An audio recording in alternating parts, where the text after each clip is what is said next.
Keyakinan, akidah, karena berdasarkan perasaan, berdasarkan pikiran, lahir keyakinan jahiliyah.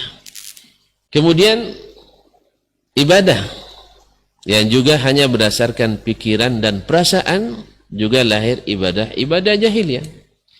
Mungkin tuan-tuan ingin contoh, misalnya kalau untuk masalah akidah tadi, at-tiyarah yang dilarang orang Islam, yaitu menentukan nasib dengan tanda-tanda yang Allah tidak jadikan tanda.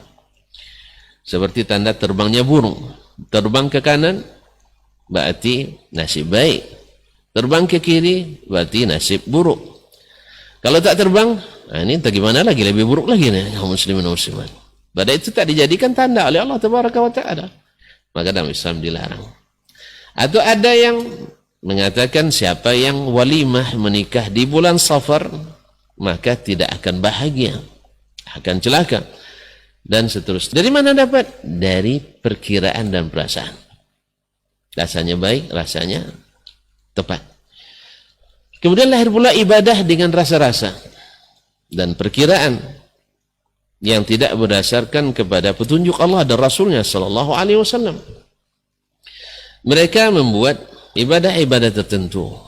Misalnya, wa ma kana salatuhum indal baiti illa muka'an wa tasdiya. Mereka tidak salat di Baitullah itu, orang jahiliyah maksudnya, kecuali bersiul dan bertepuk tangan. Dari mana mereka dapat? Hanya kira-kira, karena dengan sebagian lebih semarak dan lebih menghayati. Ma'asyarul kiram dirahmati Allah Subhanahu wa Ta'ala, mereka juga mewajibkan jemaah haji yang datang dari luar tanah suci untuk mengganti pakaiannya dengan pakaian orang-orang yang tinggal di tanah suci. Alasannya apa? Masih kira-kira. Orang-orang yang tinggal di tanah suci, orang-orang suci. Yang tinggal di luar tanah haram adalah orang-orang yang berlumuran dosa.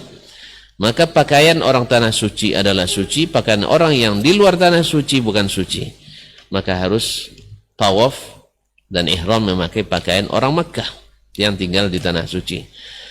Kalau tidak dapat, atau tidak cukup, atau tidak biaya sewa, akhirnya mereka mewajibkan menanggalkan pakaian. Sehingga lahirlah ibadah jahiliyah, tawaf dalam keadaan telanjang. Nasallallahu alaihi wasallam.